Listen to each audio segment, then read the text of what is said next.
Hello everyone. तो आज हम पढ़ने वाले हैं चैप्टर नंबर 9 एक दिन का, जो हमारी class 7 book NCERT Hindi reader Vasant book का हमारा क्या है, चैप्टर नंबर 9 है। बहुत प्यारा चैप्टर है ये, एक दिन का इस चैप्टर का नाम, और हमें ये बहुत अच्छी सीख देता है। तो देखते हैं क्या सीख देता है हमें।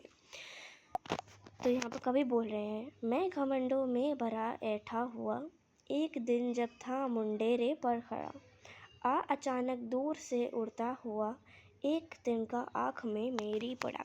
तो यहाँ पर बोल रहे हैं कि कवि बोल रहे हैं कि मैं घमंड में खड़ा हुआ था।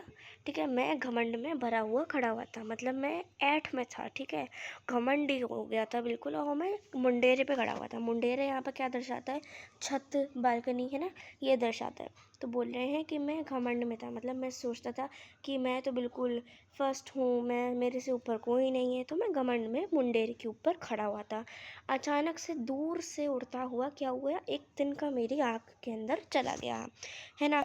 फिर सेकंड पैराग्राफ पे आते हैं, मैं झिझक उठा हुआ बेचैन सा।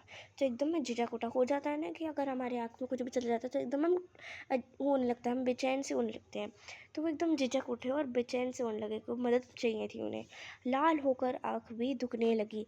तो जब हमारे आँख के अंदर कुछ चला जाता है तो हमारी आँख क्या हो जाती है, लाल होती है ना, लाल हो जाती है और दुखने लगती है।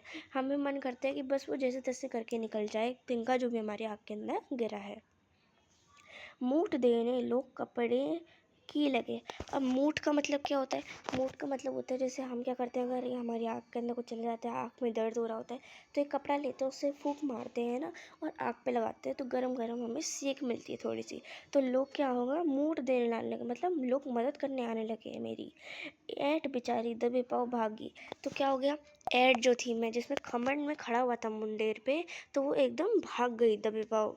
क्योंकि अब वो कह रहा था, अगर मेरे पास कोई मदद करने नहीं आता तो मैं क्या करता। जब किसी डब से निकल तिनका गया, तो वो बोल रहे हैं जैसे तैसे करके जब तिनका मेरी आँख से निकल गया, लोगों ने मदद की मेरी, तब समझने यो मुझे ताने दिए। तो फिर उसके बाद क्या हुआ, जो मेरी दिमाग था और समझ थी मेरी, उसने मुझे ताने दिए, मुझे टॉन्ट मारे। ऐट था तू किस लिए इतना रहा, तो समझ ने उसे बताया कि ऐट था तू किस लिए इतना रहा था, तू इतना ऐट क्यों रहा था, एक तिनका है बहुत तेरे लिए। इस लाइन का मतलब क्या होता है कि एक तिनका ही बहुत है तेरी घमंड निकालने के लिए, तू इतना क्यों मन रहा था अपने आप को। तो यहाँ पर हमें मॉरल ऑफ द स्टोरी मिलता है कि हमें क्या करना नहीं चाहिए, घमंड नहीं करना चाहिए। ये बहुत प्यारी स्टोरी थी। अब इसका राइटर जानते हैं। तो ये लिखी इतनी प्यारी सी कविता एक तिनका लिखी है अयोध्या सिंह उपाध्याय ने। ठीक है, तो ये बहुत अच्छी स्टोरी थी। तो मिलते हैं अपनी नेक्स्ट वीडियो में। Till then bye.